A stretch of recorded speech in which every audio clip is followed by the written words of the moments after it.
Good. I just dropped off Gummy in school. Nakapag-alone time na ako and now I am going to work. Wow, where is work? Work is in Sea Kitchenery. So now that it's open, it opens at 9. So I go there every day to oversee operations, and especially pag Christmas season or Valentine's season, very busy. And I stay there until before I pick up Gummy at 3. Oh, can we go with you? Of course, please, come on. We're excited to try your buchi bread. We've heard rave reviews. Yeah, people actually go to us for the buchi bread, the all-mine cake, and basically the ambience also of being in a place that plays worship songs, and people find verses on their plates where they could hear what God might be saying to them. So that's just one of the many things that people go to us for. And milk tea! We have milk tea na healthy. We call it healthy. Wow! Yeah, it's soya milk. It has chia seeds instead of pearls. We sweeten it with stevia. So basically still the same, but healthier and lower calories. So if you're health conscious, we have that option for you. That sounds so cool. Ito na yun. This is God's answered prayer. We opened December 1, 2018. So 1 year old na kami. And finally, I am selling bread. Yay! Thank you for telling us that lovely story. Shall we go in? Of course. Come on. We are open, and sinulat yun ni Gami, we sell milk tea also. So this is Sea Kitchenery. We have a display of the breads. Buchi sold out so early. Already. Yeah, and we make sure to bake fresh ones at least 3 times a day. And yeah, we have an assortment of different kinds of breads and pastries and cakes, and we also have frozen food para sa mga medyo lazy to cook or want good food but they don't have time to cook or to clean up, or they just want something fast but familiar and good. So we have that option also. Wow, this all looks incredible. Yeah. Nakakapag-showbiz projects ka pa ba with all that you're doing? No na, by choice. I chose to be 100% a mother to Gami, and everything else is just on the side. You also recently launched a book. Did you always want to write a book? It was not in my plans, but it was in God's plan. So you know how God overrides everything else, and yung plan niya talaga yung nagpe-prevail. So that was a surprise. I did not really dream of writing a book. Maybe a cookbook, but not really a life story. But when God is in control and it's His plan, it really will unfold and happen in His time. Even if the timeline is so short, because that book, I was only given 3 weeks to write it. But God really is in the business of making the impossible possible. Ang faithful ni God. So you also mentioned Gummy. How is she? She is good. She's back in school after homeschooling her for 1 year. We tried to homeschool for 1 year. And she misses kasi having playmates every day. So, and I cannot give that. I'm only one and I need to work too. So, we mutually agreed that she can go back to school. And she did, and she's so happy. She wakes up even before her alarm. She does her schoolwork at home on her own, sitting down, no distractions. She has matured, and it's so nice to see her grow up and mature and, develop into the studious, hardworking little girl. So my priority really now is Gummy. And I guess, even with all the money you can receive from your work, when God calls you and when you have the Lord in your life, everything else He fixes, He arranges your priorities, and that's what happens when you have Him in your life. So Bettinna, what's your saved story? I come from a broken home. I'm part of the second family. I have 2 brothers and I have 5 siblings from the first family. We were well aware of our situation from day 1. So alam namin na meron kaming mga kapatid pa. Whereas we were informed, they weren't.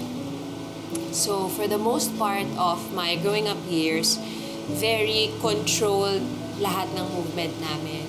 Because of course, my dad did not want surprise meetings considering I was studying in UPIS and my siblings were studying in Miriam and Ateneo, so malapit lang, katipunan lang, but we were very careful of where to go. Despite that situation, I still felt that I had a dad because I would see him. Dinner, laging nandyan si Papa. But breakfast, he was never there kasi he had to be with the first family for breakfast. So even though I grew up with a dad, seeing him physically, I don't know, there was that void in my heart in my teen years na I looked to relationships to fill that, to feel complete. I guess a part of me felt rejected because illegitimate ako eh. Anak ako sa labas. So I was craving for acceptance and love. And wala naman akong God nun sa buhay ko. My school was a public school, UPIS, an integrated school. So iba-ibang relihiyon. Wala kaming subject teaches us about God. My family, we would go to church every Sunday. Pero yun lang yun. Hindi nga yata ako nakikinig nun sa misa eh. I was enjoying my search for completion in other people, particularly men, in being in relationships. So I took validation from them, from being a girlfriend, being someone's half, to feel whole. Ganyan yung drama ko that time. And I would jump from one relationship to another until such time when siguro at the peak of my enjoying everything the world had to offer. I was done with school, I was already working, I had money, I felt I had the liberty to spend whatever resources I have according to how I want to spend them. My time, my money, my heart. And I guess I pushed the envelope too much and then I got pregnant. I got pregnant unexpectedly by someone who wasn't really my boyfriend at that time. And the consequences of my foolishness bore fruit. But you know that consequence was God's grace in my life because that was Gummy. And the Lord used Gummy to bring me back to Him, to actually introduce Himself to me. Because nga I came from a broken family, naturally my desire is to have a normal family, a typical family, a complete family na may nanay, may tatay, na umuwi sa iisang bahay at nakakasama ng anak kay umaga, kay gabi, kay agahan o hapunan. And it was that desire that motivated me to do everything to save my relationship with the father of my child, and to work around it. Because even though we weren't really together when I got pregnant, because of that desire, that wanting, that longing to have a normal family, sige, let's do everything. And we really tried everything. I tried everything, except for one thing, which is to go to the Lord. And God divinely appointed someone to invite me to CCF. And this was July of 2011. And at one Sunday, when I came to church, and I realized that someone is willing to care for me and teach me how to train my child in the way she should go, then I surrendered to that person, who is Jesus Christ. So that began my journey of getting to know the Lord and receiving wisdom from Him also. Because another reason for my searching for the Lord, searching for solutions, was not just how to fix our relationship, but what do I teach my child? I don't know what is right and good. How can I teach it to her, right? So those were the two reasons when I came to the Lord. Talagang, God in His love and protection did not allow me to fall so hard into sin. So naturally, because God loves me, He will hinder me from falling into that same trap that my parents fell into. And they were in for more than 20 years. So, one time lang that we tried to live in, God did something to break us apart. And I took it as God's protection talaga for us in many ways, in many aspects. So the father of my child and I broke up. We separated. We left him when Gummy was barely 6 months old. That was the start of my journey as a single parent by choice. That time, the Lord already was in my life, and I knew I had a partner in Him, a provider, a lover, my comfort, my healer, but I did not realize that there were many issues in my heart and many matters I have not fully surrendered to Him yet. And it took years, maybe 5 years, actually 5 years, for the Lord to expose that to me, those things to me, for the Lord to confront me with those heart issues, to bring me to a point of realizing I have not completely 100% surrendered my everything to the Lord and really made Jesus the Lord of every area and every part of my heart and my life. And you know what it took? It took sickness for God to call my attention. During that time in 2016, God called me to lay off the things that I drew my value from. So from relationships, because ayoko na, I don't want to be in relationships anymore. I have a child, I need to work. Work became my idol. Work became my God, and money. And it was also during that time that the Lord confronted me that I also had unforgiveness in my heart towards the father of my child and a few other people. Ultimately, my problem was I did not trust Him 100%.